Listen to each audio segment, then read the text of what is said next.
এই বর্ষার সময় বাইরে যখন সব সময় ঝমঝমিয়ে বৃষ্টি হয় তখন কিন্তু বিকেল বা সন্ধ্যের দিকে একটু মুখরোচক কিছু খেতে ইচ্ছে করে। কিন্তু এই বৃষ্টির জন্য বাড়ির বাইরেও একদমই বেরোনো যায় না। তখন একবার হলেও একদমই হাতের কাছে থাকা কয়েকটা উপকরণ দিয়ে এইভাবে মুখরোচক এই রেসিপিটা বানিয়ে দেখো। এই বর্ষার বিকেল বা সন্ধেটা কিন্তু জমজমাট একটা সন্ধে হয়ে উঠবে। এই জন্য তোমাদের আমি অনুরোধ করব, একবার হলেও এই রেসিপিটা তোমাদের পছন্দ মতো যে কোনো কিছু দিয়ে বানাতে পারবে। ভিডিওটা তোমরা কন্টিনিউ করতে থাকো, আমি তোমাদের বলে দেব যে ঠিক কী কী দিয়ে বানাতে পারো। আর একদম হাতে কাছে থাকা শুধু আলু পেঁয়াজ দিয়েও কিন্তু এটা বানানো যায়। চলো প্রত্যেক কটা টিপস অবশ্যই দেখে নিও, কেউ মিস করো না। মিস করলে কিন্তু আমি কি পদ্ধতিতে রান্নাটা করলাম বা কখন কোন মশলার কিভাবে কতটা পরিমাণে ব্যবহার করলাম সেটা তোমরা মিস করে যাবে, তখন হয়তো খেতে এতটা ভালো হবে না। প্রথমেই আমি একটা আলুকে প্রায় 60 থেকে 70% মতো সেদ্ধ করে নিয়েছি। একদম কিন্তু পুরোপুরি সেদ্ধ করা যাবে না, তাহলে আবার একদম মাখা হয়ে যাবে, ভালো লাগবে না। যেন এই আলুগুলো এই রকম গোটা গোটা থাকে, এই জন্যই অবশ্যই একটু বাকি রেখে সেদ্ধ করে নিও। সেদ্ধ করা আলুটাকে একটু ছোট ছোট টুকরো করে কেটে নিয়েছি। তোমরা চাইলে কিন্তু একদম ছোট ছোট করে কেটে জলের মধ্যে অল্প করে একটু ভাপিয়ে নিতে পারো। এখানে দেখো, প্রথমেই যখন আমি ভিডিওটা শুরু করি তোমাদের দেখিয়েছিলাম যে 5টা পেঁয়াজ, কিন্তু এতটা পেঁয়াজ লাগছে না, এখানে আমি 2টো পেঁয়াজ রেখে দিচ্ছি আর 3টে পেঁয়াজ কুচিয়ে নিয়েছি। আলুটাকে একটা বাটিতে তুলে আলাদা করে রাখলাম, 2টো পেঁয়াজও রেখে দিলাম। এদিকে দেখো, পেঁয়াজ বা বেগুনের পরিমাণটা আমি ঠিক কতটা নিয়েছি, যতটা পেঁয়াজ ততটাই নিয়েছি বেগুন। এখানে তোমাদের যদি হাতের কাছে বেগুন না থাকে তাহলে কিন্তু তোমরা বেগুনের পরিবর্তে পটল দিতে পারো, বা তোমরা যা সবজি খেতে পছন্দ করো চাইলে কিন্তু সেটাও দেওয়া যেতে পারে। তার সাথে দিয়েছি অল্প পরিমাণে একটু কাঁচা লঙ্কা কুচি আর একটা টমেটো কুচি। স্বাদ অনুযায়ী লবণ দিয়ে সমস্ত কিছু খুব ভালোভাবে মেখে নিয়েছি।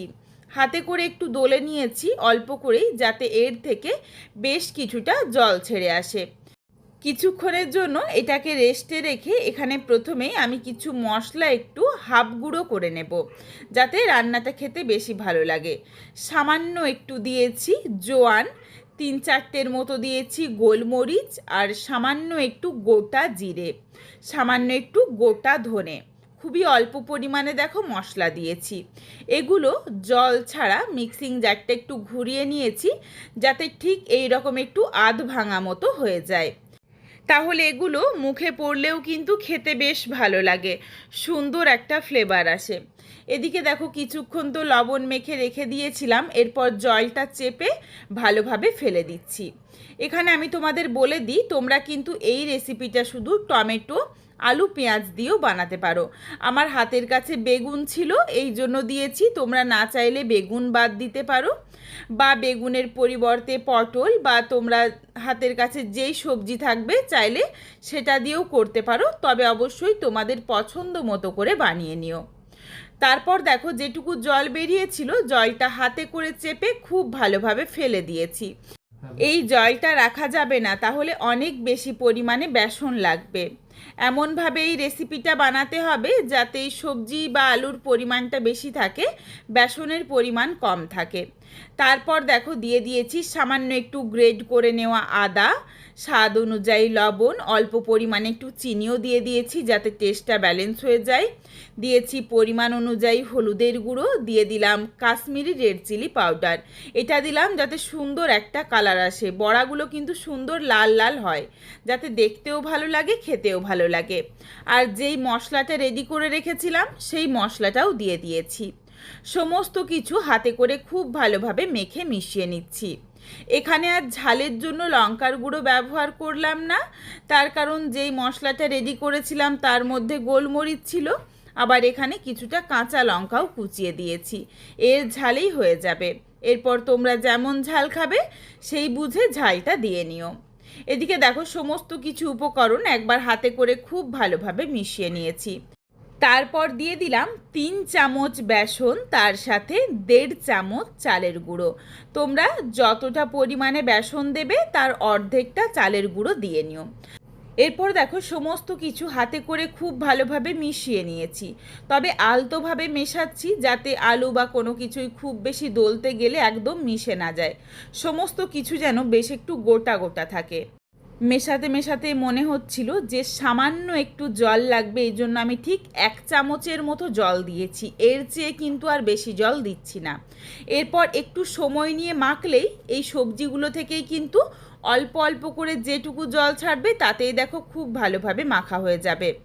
আর এই মুখরোচক রেসিপিটার জন্য কিন্তু এই সবজিটা বেশি থাকে, আর চালের গুঁড়ো বা বেসন এগুলো খুবই অল্প করে দিতে হয়, তা না হলে খেতে ভালো লাগে না।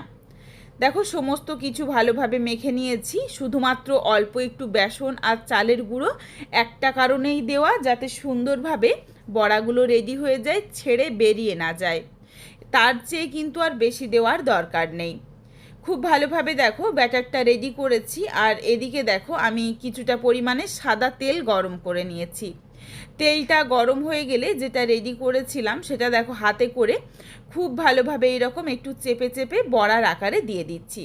তার কারণ বেসন বা চালের গুঁড়ো তো কম রয়েছে, এমনি এমনি দিলে এগুলো খুলে যেতে পারে, এই জন্য হাতে করে অবশ্যই এইরকম একটু সেট করে দিয়ে নিও। সুন্দরভাবে দেখো বেশ গোল গোল করে বড়ার আকারে দিয়ে দিচ্ছি। আর এগুলো ভাজার সময় অবশ্যই গ্যাসের ফ্লেম লো টু মিডিয়ামে করে ভাজতে হবে, একটু সময় নিয়ে ভাজতে হবে, তাহলে আলু যেটুকু সেদ্ধ হতে বাকি রয়েছে বা পেঁয়াজটা একটু সেদ্ধ হবে বা টমেটোগুলো এগুলো কিন্তু একটুখানি সেদ্ধ হবে, এই জন্য একটু সময় নিয়ে ভাজতে হবে। দেখো কাশ্মীরি রেড চিলি পাউডারটা দেওয়ার জন্য বড়াগুলোর কালারটা কতটা সুন্দর এসেছে, সুন্দর একটা লালচে রং এসেছে, দেখতেও যেমন ভালো লাগছে এগুলো কিন্তু খেতেও বেশ ভালো লাগবে। ঠিক এইভাবেই সময় নিয়ে গ্যাসের ফ্লেম লো টু মিডিয়ামে করে উল্টে পাল্টে বড়াগুলো ভেজে নিচ্ছি। বেশ কয়েকটা বড়া ভেজে তুলে রাখলাম, একদম দেখো লাল লাল হয়েছে, আর আরও এক ব্যাচ বড়া দিয়ে দিচ্ছি। দেখো যতটা পরিমাণে তেল দিয়েছিলাম খুবই অল্প একটু তেল টেনেছে, এই বড়াগুলোর জন্য কিন্তু খুব বেশি তেলও লাগে না। প্রত্যেক কটা বড়া একই রকমভাবে ভেজে তুলে রাখবো, তারপরই কিন্তু রেসিপিটা একদম রেডি হয়ে যাবে। এরপর তোমরা তোমাদের ইচ্ছে মতো চা, কফি বা সামান্য একটু সসের সাথেও খেতে পারো, বেশ ভালো লাগে খেতে। বাড়িতে থাকা মাত্র কয়েকটা উপকরণ দিয়ে একবার হলেও এই পদ্ধতিতে রেসিপিটা বানিয়ে দেখো, তারপর আমায় কমেন্ট করে জানিও যে রেসিপিটা তোমাদের কেমন লাগলো।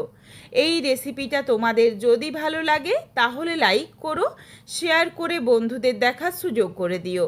তোমরা যদি আরও এই ধরনের নিত্য নতুন ঘরোয়া রেসিপি দেখতে চাও তাহলে অবশ্যই আমার চ্যানেলটিকে সাবস্ক্রাইব করে পাশে থাকা বেলটি অন করে অল নোটিফিকেশান অন করে দিও, যাতে আমার প্রত্যেকটা রেসিপির নোটিফিকেশান সবার প্রথমে তোমাদের কাছে পৌঁছে যায়।